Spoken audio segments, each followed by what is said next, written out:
In 1998, only 2% of couples met online. By 2017, that number towards 50%. But does online meeting lead to happier marriages? Let's explore.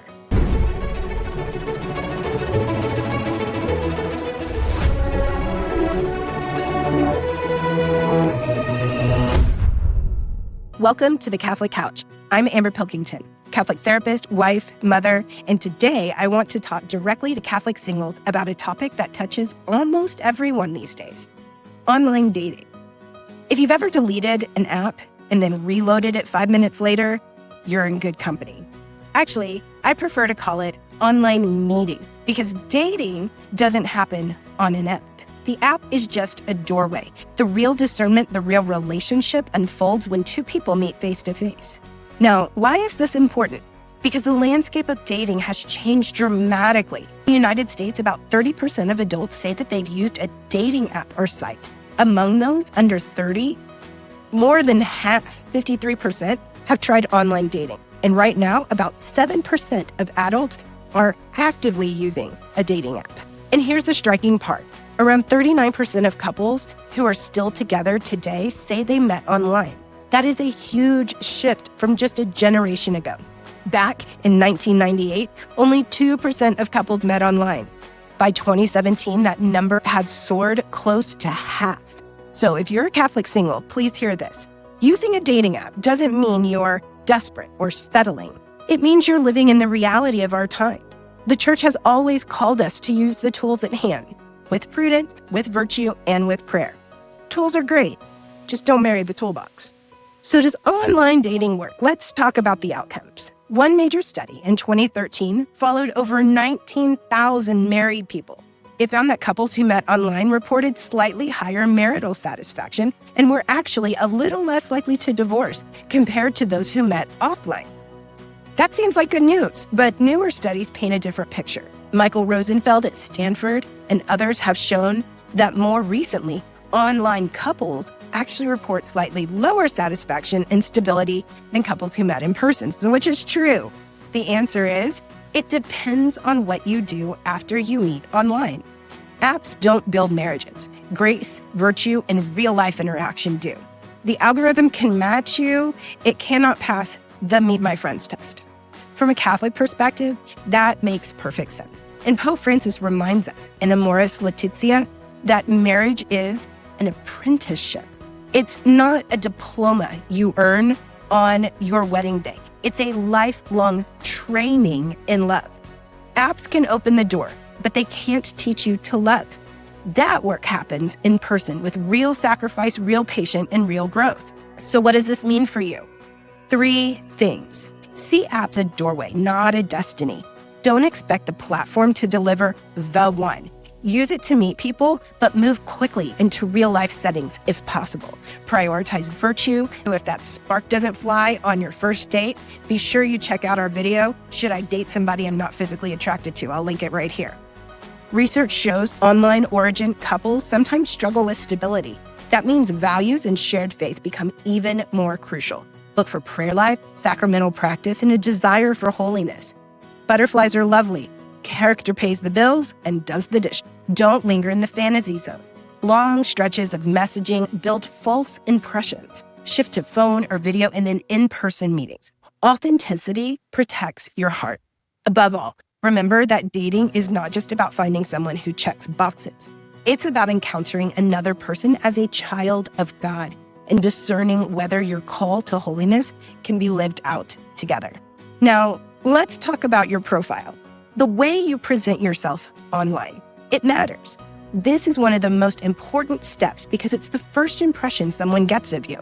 And the research here is actually pretty fascinating. First, let's talk about photos. Studies show that most of us are not very good at picking our own best profile pictures. In fact, one study found that strangers, people who don't even know you, are better at selecting which one of your photos look most attractive and most trustworthy. So yes, your best friend might be right about retiring that car selfie. Another study looked at selfies and found that selfies are rated as less trustworthy and less likable than photos taken by someone else. So while it can feel convenient to snap a quick shot in your car or bathroom mirror, research says it works against you. Here's a simple takeaway. Ask 2 or 3 friends to pick your profile photos for you. Choose clear, well-lit shots, no filters, and definitely no bathroom selfies. Include 1 or 2 photos that show you doing something you love, like hiking, painting, playing music. These give context, they spark conversation, and let your personality start to shine. If your hobby photo is holding a fish, maybe add 1 more, just in case your future spouse isn't into seafood. Now let's move to words. Photos grab attention, but your bio either opens the door or shuts it pretty quickly.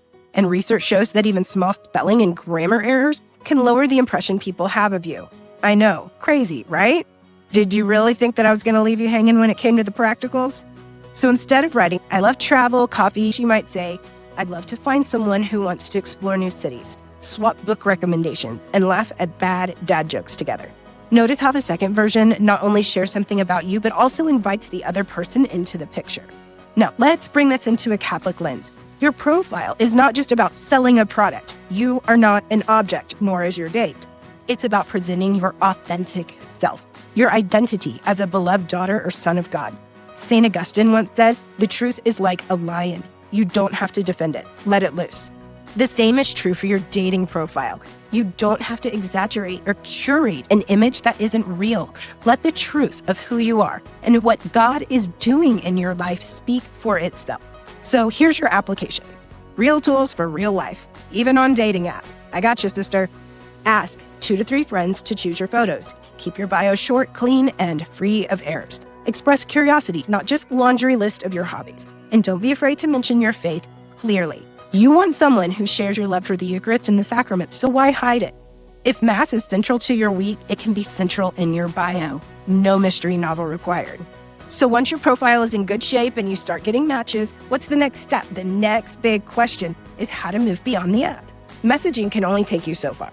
In the next section, we'll look at what the research says about moving from phone to video and why that matters so much for Catholics who want authentic relationships. Now let's imagine you've set up your profile, you've matched with someone, and you've exchanged a few messages. The next big question is, what next? Here's where the research is very clear. Messaging can only take you so far. Studies show that texting and messaging create a false sense of connection. Why? Because when you write messages, you have time to think, edit, and polish. You can present a version of yourself that might be idealized and vice versa. But the reality of who you are only comes through your voice, your timing, and your expressions. If you stay in the text-only zone, you're not getting to know the real person. You're getting to know their edited persona. If every reply sounds like a perfectly crafted email, you might be dating their notes app. That's why psychologists recommend moving from text to richer cues quickly. One study found that video chatting before meeting in person increases safety and trust and decreases the likelihood of deception. So here's the best practice according to the research. Start with a short message, just enough to see if there's mutual interest. Then move to a 10 to 15-minute phone call. This lets you hear the person's voice, their tone, and their energy. If that goes well, move to a short video call. It doesn't have to be long, 15 minutes is plenty. You just want to verify that that person is who they say they are and that the vibe is consistent with who you believe them to be. And then, if things still feel good, set up a public in-person meeting. Coffee and a casual lunch, something simple and safe. The key is this: don't linger in the fantasy. Every extra week of messaging builds up more imagined connection and more risk of disappointment. Now, let's frame this spiritually.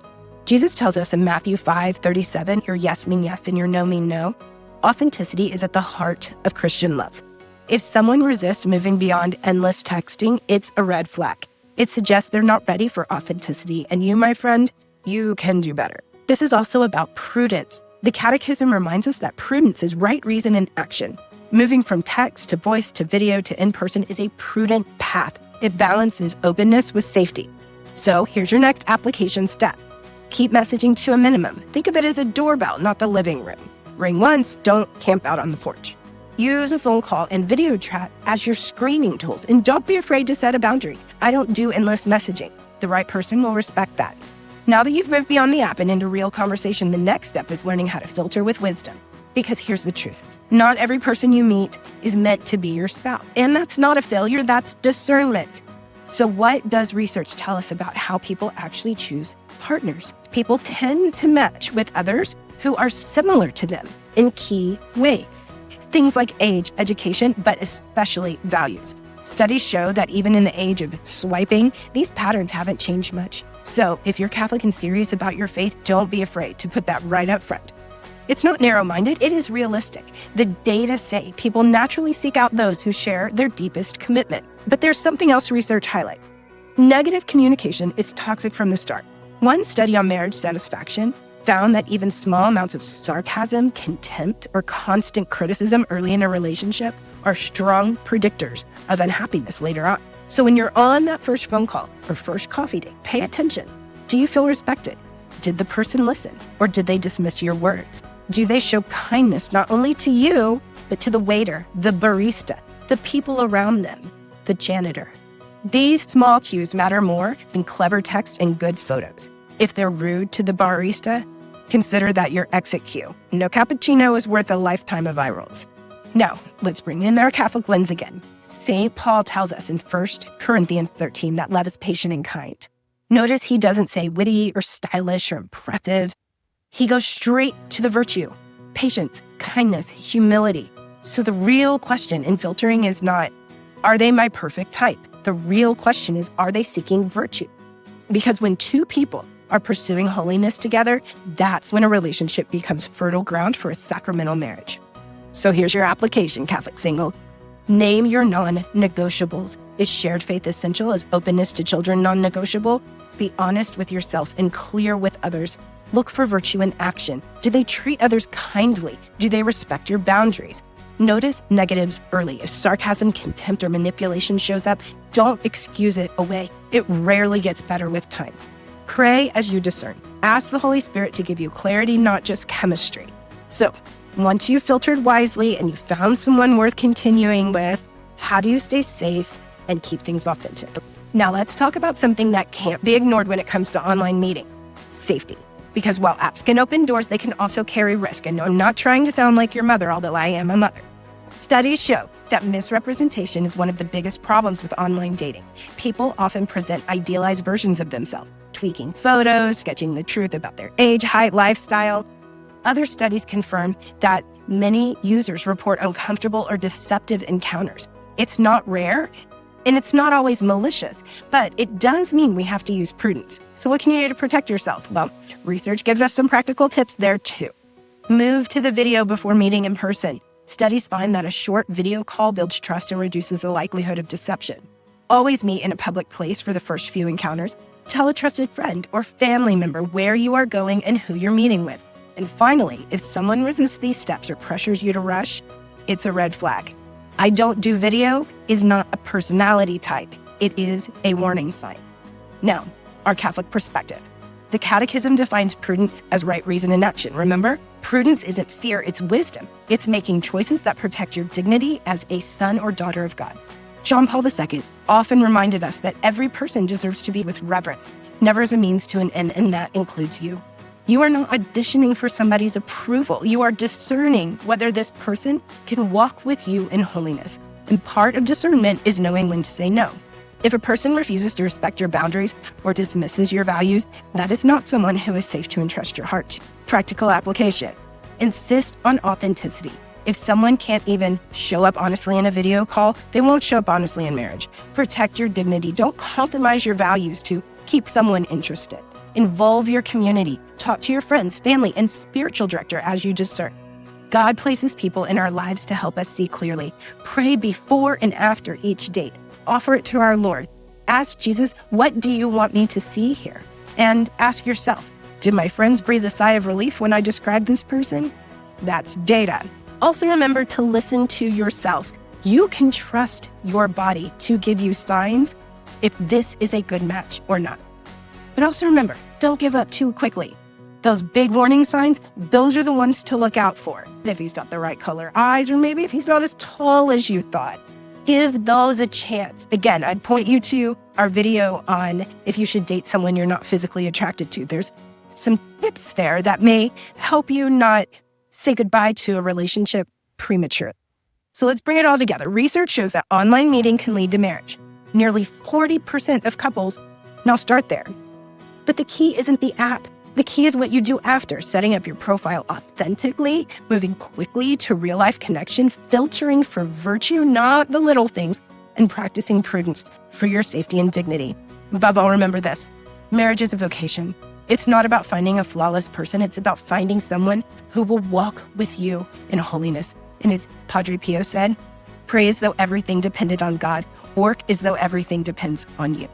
Do the work of presenting yourself authentically, filtering wisely, and protecting your heart. Then rest in God's providence.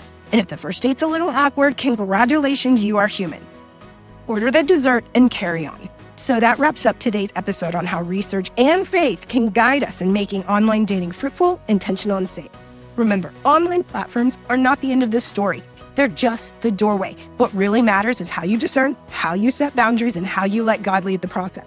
But maybe you're wondering, okay, once I've met someone, what actually makes a relationship work? What separates the couples who go the distance from those who don't? That is exactly what we're diving into next. In our next episode, I'll walk you through 7 key principles from researchers John and Julie have found predict long-term relationship success, and we'll explore how these insights fit perfectly into our Catholic understanding of love and vocation. So if you're ready to go beyond swipes and winks into what makes love truly last, make sure you listen to the next episode. And as always, remember, there will always be a place for you and your date on the Catholic Couch.